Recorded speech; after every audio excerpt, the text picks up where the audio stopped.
Libra placements, and thank you guys so much for tuning into today's video. If you're new here, my name is Anasia and I'm an intuitive reader, and I use my gifts and my insights to give you guys guidance. Okay, so today we're gonna just see what's going on with your energy.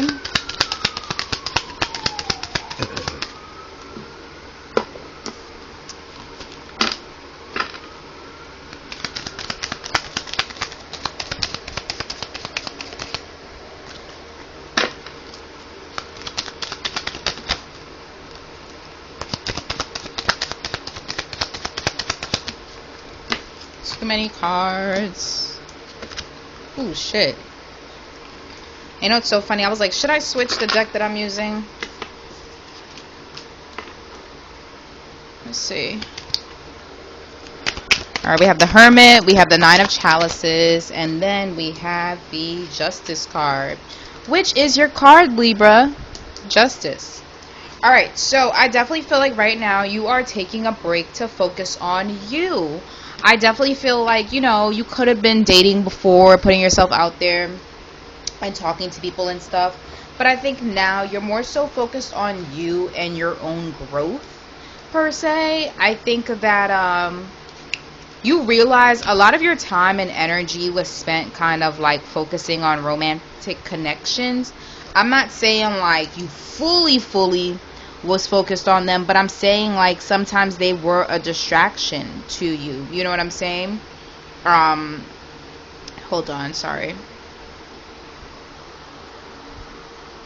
Yeah. Romance distracted you because you would attract some of these partners who made it seem like they had their shit together, made them seem like they were financially stable and they were great at communicating and they were great at being honest and all these kinds of things. And then you would get into the connection with them and they're doing the complete fucking opposite.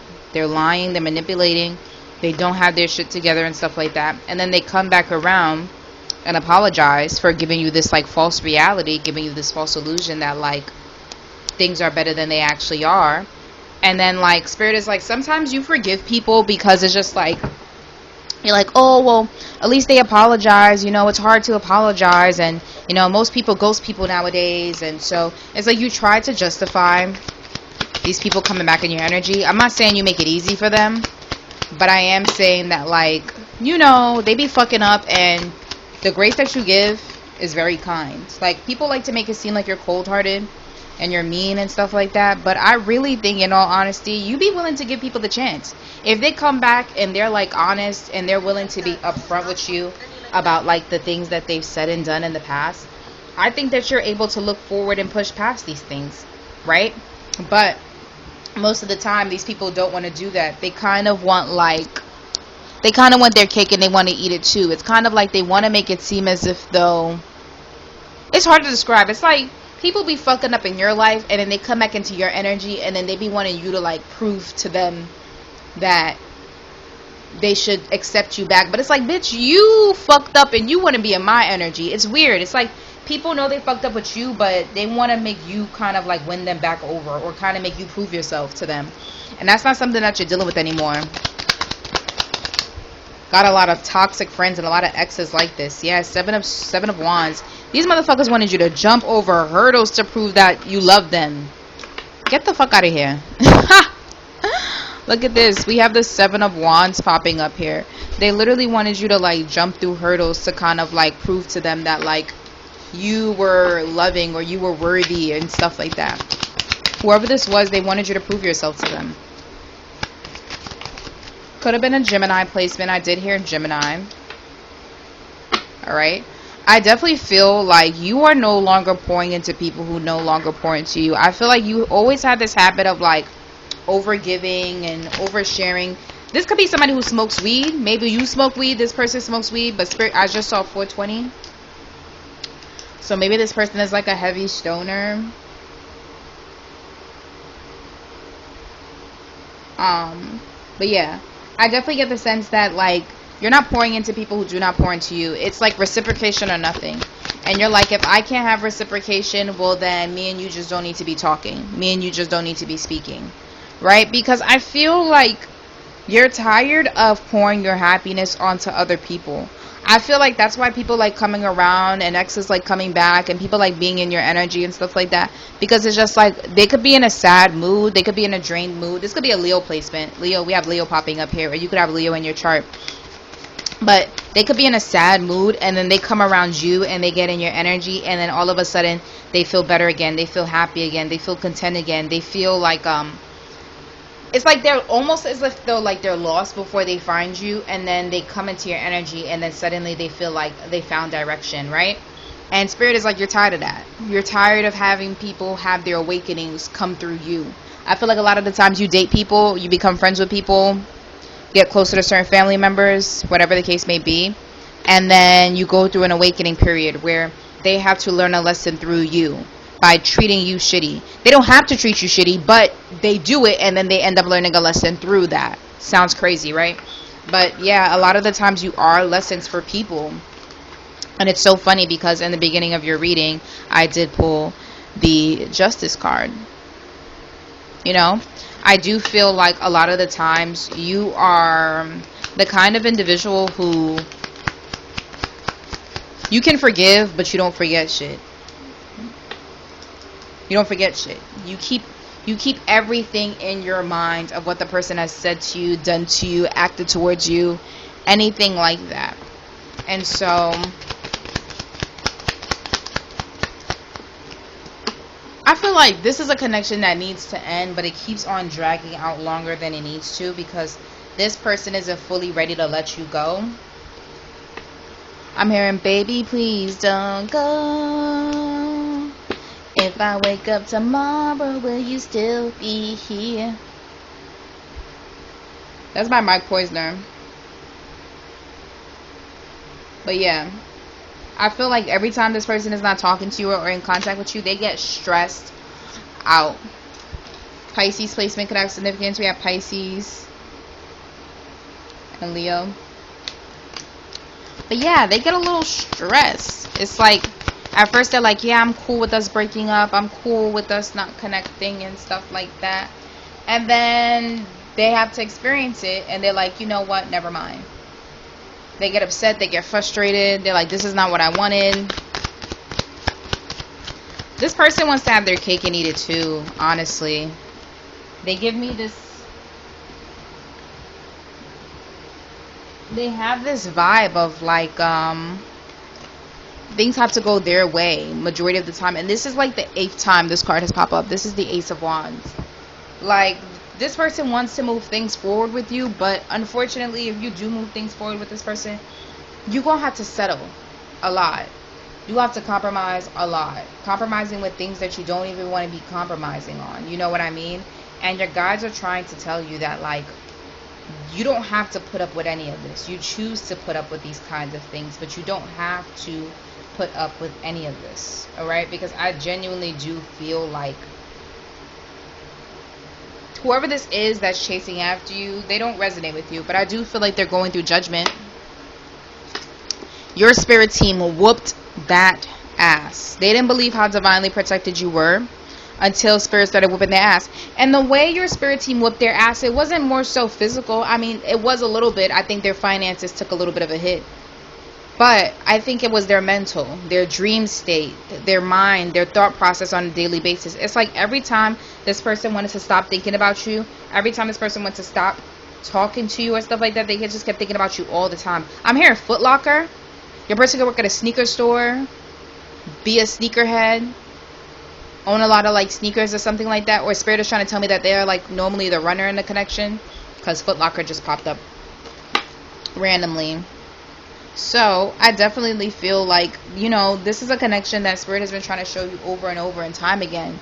This person does not really align with you. You could make them align with you if you wanted them to, but this person does not align with you. And then there are so many times and instances where you say you're done with this connection, but you allow this person to come back into your energy, and they end up causing more chaos than they did the very first time. You know, your guides are basically saying you do not have to go through the whole entire lesson. You do not have to go through the whole entire experience in order for you to learn your lesson. Because I feel like, you know, this person, they take advantage of the fact that you're understanding. It's like, They're going to hear me out. That gets to buy me more time into their life. Maybe if I be a little bit kinder, look, be of service. Maybe if I be a little bit kinder, maybe if I be a little bit sweeter, a little bit more opener, they'll open up to me, right? Hold on. This person, and all the cards were reversed just now, okay? So we have Be of Service reversed, the Great Cumbrel reverse, and Ascension Tension in reverse. So what I am getting here from these cards is that this person is having a really tough time. Like, they're having a really tough time, like, watching you walk away from them and watching you not be the person that, like, pours into them. I feel like in the past before, they constantly had you pouring into them and being of service to them. Like, whenever they were going through stressful moments, whenever they were going through sadness, heartbreaks, money blockages, money losses, and stuff like that, you would be there to help them. And now you're not. Or now you pulled your energy back because you're like, you're not my man, you're not my girl, like, you're not my person anymore. Like, why am I still pouring into you? And this person is hurt because they're just like, well, damn, like, did I mean nothing to you? Did I mean shit? Like, what the fuck? But it's not that this person meant shit to you. It's just that you have realized and you have understand that, like, people will take advantage of how much you're willing to pour into them. People will use you even though they don't have no intentions of building the connection and turning it into something more.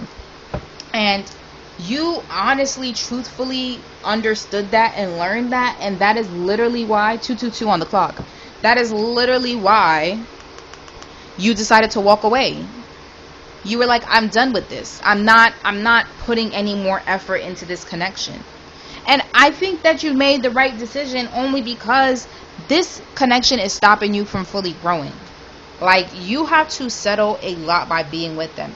And when I say that, I just mean in the sense that you don't get to truly, authentically be yourself in this connection. You don't get to reach the limits that you were going to reach had you not had them attached to you. Because you have to slow down with everything. You have to slow down the way you communicate. You have to slow down all these kinds of things. You have to meet them on their level. And it's no tea, no shade, but it's just like they do not understand you. They don't understand you. They don't understand why you do the things that you do. And you keep trying to make this person understand you, but it's only getting you more stress. It's only giving you more anxiety. It's only giving you more headaches. So, in all honesty, it really is important for you to pour into yourself. Like, you know what I'm saying? Like, because each time you're on a level to grow, and it's like this person comes up with some type of thing to stress you. They come through some, you know, I feel like every time you decide to leave, that's when this person needs your help. They know what the fuck they're doing. They don't want you growing without them.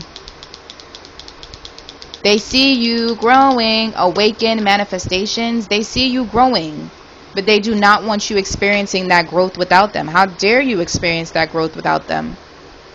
Leave me behind? No, thank you. So this person tries to drag you down any way that they can, but Spirit is like, no weapon formed against you shall prosper, but you have to make sure that you are in a high vibrational state and you're keeping up with your candle work, having your crystals for protection, you're doing your affirmations. These things are not bullshit. These things really do help you. It's not but just a bunch of hocus pocus. You need to include it in your rituals. And something about the moon. You know, it's so funny. I've seen this card several times, and I've actually never paid attention to the fact that there's a portrait behind. And the moon is really sticking up to me, and we just came out of a full moon. So I think you need to work with the moon more and work with the cycles of the moon to help get you the things that you want. You know, pay attention to when full moons are coming and half moons and all those things like that, because I think when you work with those things, it's going to help bring your manifestations in 10 times more. All right? So thank you guys so much for tuning in to today's video. I truly do appreciate it. It was a pleasure. Make sure you apply this to your sun, moon, rising, and Venus. And if you want to book me for a personal session, you absolutely can. Click the link in the description box below.